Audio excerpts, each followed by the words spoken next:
क्या आप जानते हैं एक ऐसा हर्बल शैम्पू जो सिर्फ रानियों के लिए बनाया जाता था और इसका राज आम लोगों से छुपा कर रखा जाता था।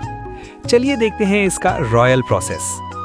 सबसे पहले ली जाती थी छोटी भूरी सोप बेरी। इन्हें अच्छे से धोकर खुली हवा और धूप में सुखा दिया जाता था।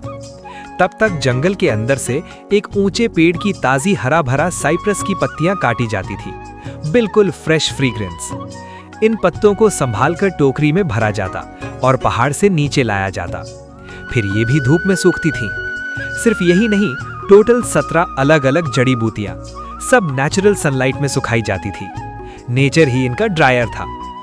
जब सोप बेरी पूरी तरह सूख जाती थी तब इसका हार्ड काला बीज अलग कर दिया जाता था और पीछे बचता था सिर्फ इसका सूखा छिलका। अब शुरू होती थी असली मेहनत। इन सूखे छिलकों को पत्थर की बड़ी ओखली में डालकर बार बार कूटा जाता था।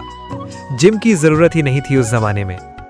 फिर इसे परंपरागत पत्थर की चक्की में पीसा जाता। धीरे धीरे ये सॉफ्ट पाउडर में बदल जाता। अब प्राइवेट सीड्स को भी पत्थर की चक्की में डाला जाता, जहां भारी गोल पत्थर का पहिया इनके ऊपर चलता। छोटे बीज टूटकर मोटे दानेदार मिक्स में बदलने लगते। फिर से ओखली में डालकर और पीसा जाता जब तक ये और भी फाइन ना हो जाए। इसी तरह काले लिंगजी मशरूम को भी कूटकर बड़ी मेहनत से पाउडर बनाया जाता। अब 3 मेन पाउडर और बाकी 14 जड़ी बूटियों के पाउडर सबको एक साथ मिलाया जाता। टोटल 17 इंग्रेडिएंट्स का रॉयल कॉम्बो। अब इस मिक्स में हल्की सी नमी दी जाती ताकि सब पार्टिकल्स एक दूसरे से अच्छे से चिपक जाए। फिर इसे लगातार मिलाया जाता जैसे कोई मास्टर शेफ सीक्रेट रेसिपी बना रहा हो। अब आता है क्वालिटी कंट्रोल मोमेंट। इस गीले हर्बल मिक्स को धातु की बड़ी फाइन छलनी से छाना जाता। सिर्फ सबसे फाइन, सबसे स्मूथ, सबसे प्योर पार्टिकल्स ही बच पाते।